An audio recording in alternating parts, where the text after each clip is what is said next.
जय हिंद साथियों।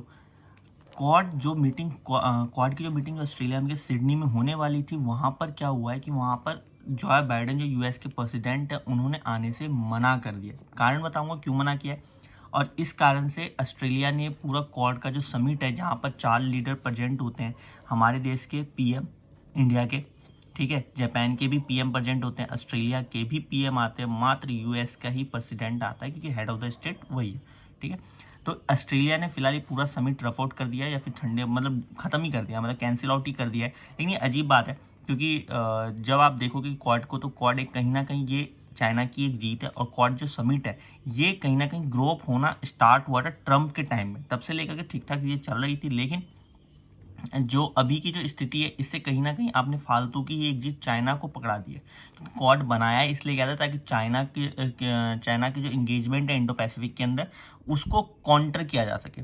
इससे भी बड़ा नुकसान किसी देश को हुआ है तो वो हुआ है पपुआ न्यू गिनी को। आपको मैं बता दूं, पपुआ न्यू गिनी ने क्या किया था कि जब जॉय बाइडेन ऑस्ट्रेलिया आएंगे, ऑस्ट्रेलिया के साथ वो पीएम मोदी जी के साथ दोनों के दोनों लीडर, तीनों लीडर कहाँ जाते हैं, ये तीनों के तीनों लीडर जाते हैं पपुआ न्यू गिनी कंट्री के अंदर। ये कहाँ पे, तो ऑस्ट्रेलिया आपको मिलेगा, ऑस्ट्रेलिया के ऊपर ही आपको मैप के अंदर पपुआ न्यू गिनी मिल जाएगा। तो पपुआ न्यू गिनी ने तो वर्ल्ड मतलब जो कंट्री का जो वर्ल्ड लीडर आ रहे हैं, इसलिए उन्होंने पूरा हॉलीडे ही मतलब सरकारी छुट्टी दे दी थी कि हमारे यहाँ वर्ल्ड लीडर आ रहे हैं, इसलिए स्कूल ऑफिस सब बंद, आप लोग घर में रहिए। तो उनके लिए कहीं ना कहीं एक बहुत बड़ा झटका है कि आखिरकार जॉय बाइडेन ने एंड मौके पे ऐसा काम किया है। तो कहीं ना कहीं ये हर्ट करता है। लेकिन अच्छी बात यही है कि ना ये जनाब जा रहे हैं और ना ये जनाब जा रहे हैं, लेकिन जो पीएम ऑफ इंडिया है ये बिल्कुल जाएंगे, है ना, ऑस्ट्रेलिया के अंदर। तो ये कहीं ना कहीं अच्छी बात है।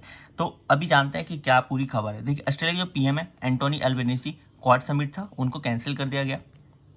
ठीक है, लेकिन ये मुलाकात करेंगे कहाँ पे, मुलाकात करेंगे अभी ये जापान के अंदर हिरोशिमा की जो G7 की जो मीटिंग है, उसके अंदर ये सारे के सारे लीडर मुलाकात करेंगे। ठीक है, तो उन्होंने बताया है कि मैं समझ सकता हूँ क्योंकि जो डेप्थ लिमिट है, मतलब कर्ज वाला जो लिमिट है जो बाइडन के ऊपर, ये कहीं ना कहीं सबसे, क्योंकि वॉशिंगटन जो है, यूएस जो है, उसकी पूरी इकोनॉमी ही वर्ल्ड इकोनॉमी को चलाने का काम करती है। अगर यूएस की इकोनॉमी को कुछ होता है या बैकफॉल करती है या बैकफायर करती है, तो कहीं ना कहीं पूरे वर्ल्ड के अंदर आपको एक रिसेशन का टाइम देखने को मिलेगा। वर्ल्ड की इकोनॉमी कोलैप्स भी कर सकती है, ऐसा ऑस्ट्रेलिया के, मैं समझ सकता हूँ आपने ये कैंसिल क्यों किया। देखो, यही होता है कि अगर आप कंट्रियों की आपस में देखेंगे ना, तो ये तू मैं से थोड़ा सा एबव उठ के आपको आगे आना पड़ता है, अगर फ्रेंडली जेस्चर है कंट्रियों के बीच में।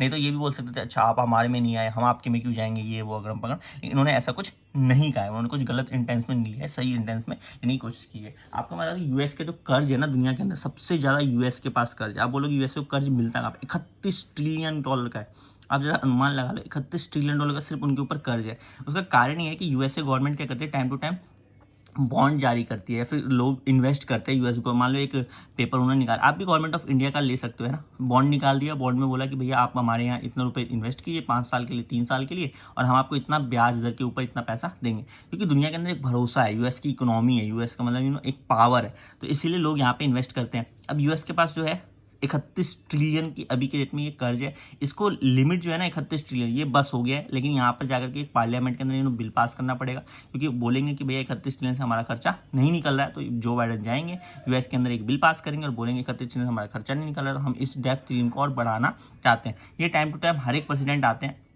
और पहले 10 ट्रिलियन की डेप्थ ट्रिलियन थी कि, है ना, कि 10 ट्रिलियन से हम ज़्यादा कर्ज नहीं लेंगे, फिर 15 ट्रिलियन हुई, फिर 20 ट्रिलियन हुई, अभी के डेट में 31 ट्रिलियन है। कल कोई और प्रेसिडेंट है वो 40 ट्रिलियन कर लेगा, 50 ट्रिलियन की रॉकेट की स्पीड से आपको आगे बढ़ता रहेगा।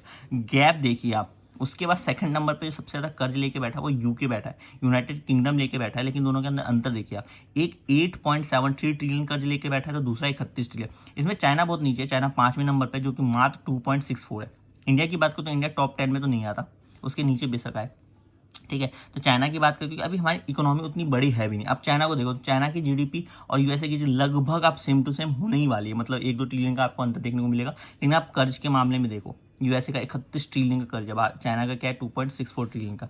और इसमें भी सबसे बड़ा कर्ज है, उन्होंने यूक्रेन को जो फालतू का अंधाधुंध पैसा बहाने की कोशिश की है, उसके ऊपर आपको देखने को मिलेगा। फिलहाल जो एल्बनीसी थे इसके बारे में बता रहे थे, उन्होंने कहा कि बिल्कुल आप, मैं समझ सकता हूँ आप ऐसा क्यों कर रहे हो या फिर जो भी है, लेकिन ये कहीं ना कहीं फेलियर है जो बाइडन का। अगर आपको इतनी ही दिक्कत है तो आप पहले, क्योंकि 6 महीना साल में क्योंकि शेड्यूल इतना टाइट होता है ना, तो आप पहले ही इन चीज़ को बता सकते थे। और एक चीज़, ऑस्ट्रेलिया का जो नेशनल कैपिटल है वो है कैनबरा। किसी को मेलबर्न लगता होगा, सिडनी लगता होगा, तो बिल्कुल गलत लगता है, क्योंकि ऑस्ट्रेलिया का जो कैपिटल है वो है कैनबरा। और यहीं पर क्या होगा, यहाँ पर सब आते पार्लियामेंट को एड्रेस कर रहे थे। तो यहाँ पर सब आते मीटिंग करते, उसके बाद फिर यहाँ पर सिडनी के समिट के ऊपर, मतलब क्वाड समिट क्योंकि सिडनी में होती थी तो सारे सिडनी पहुंच जाते हैं, ठीक है। तो यहाँ पर 4 लीडर थे, 4 में से मान लो 2 लीडर आ ही नहीं रहे, मतलब जो बाइडन ने पहले ही मना कर दिया, तो फिर बचे 3 लीडर में से जापान भी क्या करने के लिए आएगा, तो जापान ने ऑलरेडी मना कर दिया, फिर क्वाड समिट ही कैंसिल हो गई। 4 में से अगर आपके 1 लीडर आ ही नहीं रहा जो इंपॉर्टेंट है, तो वो कहीं ना कहीं, लेकिन मोदी जी बिल्कुल आ रहे हैं। तो मोदी जी जो आ रहे हैं तो वो एक डायस्पोरा को 20,000 का जो स्टेडियम है वहाँ पर डायस्पोरा, जो इंडियन डायस्पोरा है उसको सारी टिकटें बिक गई है, तो कहीं ना कहीं संबोधन करेंगे। तो ये कहीं ना कहीं एक प्लस पॉइंट है एटलीस्ट पीएम की तरफ से, कि हम अपनी तरफ से कोई भी फैसला अपोजिट में नहीं ले रहे, हम मतलब ठीक ले रहे हैं, ठीक है। तो कहीं ना कहीं ये सपोर्ट दिखाने की बात है कि कोई दिक्कत नहीं है, हम आपके साथ खड़े हैं, हम ये मतलब इस विजिट को कैंसिल नहीं करने वाले, लेकिन किसी तरह से उन्होंने कैंसिल कर दिया है। फिर मोदी जी के साथ इनकी बायलैटरल मीटिंग भी होगी, जो कि अच्छी चीज़ नहीं है। जैसे मैंने आपको बताया कि ये भी इन्होंने बोला ये डिसअपॉइंटमेंट है, लेकिन वही है कि अब शब्दों का यूज नहीं किया है ना, वरना अक्सर आप देखोगे तो यूएसए के साथ सबसे बड़ी दिक्कत ये है कि आज ये कुछ कह रहे हैं, कल ये कुछ और कहेंगे, परसों कुछ और कहेंगे। तो ये कहीं ना कहीं कौन है, इसलिए आप देखोगे इंडिया के अंदर भी आपको ट्रस्ट देखने को नहीं मिलता है यूएस के रिगार्डिंग, ठीक है। इसलिए हम जहाँ पे भी हमें मौका मिलता है रशिया के साथ एंगेजमेंट करने का या न्यूट्रल रहने का, तो हम वहाँ पे न्यूट्रल रहने की कोशिश करते हैं। इसलिए हम ना ब्रिक्स समिट को छोड़ना चाहते हैं, है ना। यूएस इतना प्रेशर बढ़ाता है कि हमारे साथ अलाइनमेंट हो जाइए, ब्रिक्स छोड़ दीजिए, एससीओ छोड़ दीजिए, लेकिन हम क्यों नहीं छोड़ते, इसका कारण ही यही है क्योंकि आप क्या करोगे आपको खुद को नहीं पता होता, एंड मौके पे आप दिमाग अपना घुमा लेते हो, फिर हमें दिक्कत होने वाली है। फिलहाल अभी के लिए इतना ही, बाकी अभी के लिए इतना ही, और ये हम मतलब इम्पोर्टेंट था तो इस हिसाब से मैंने आपको ये न्यूज़ बता दी। जय हिंद।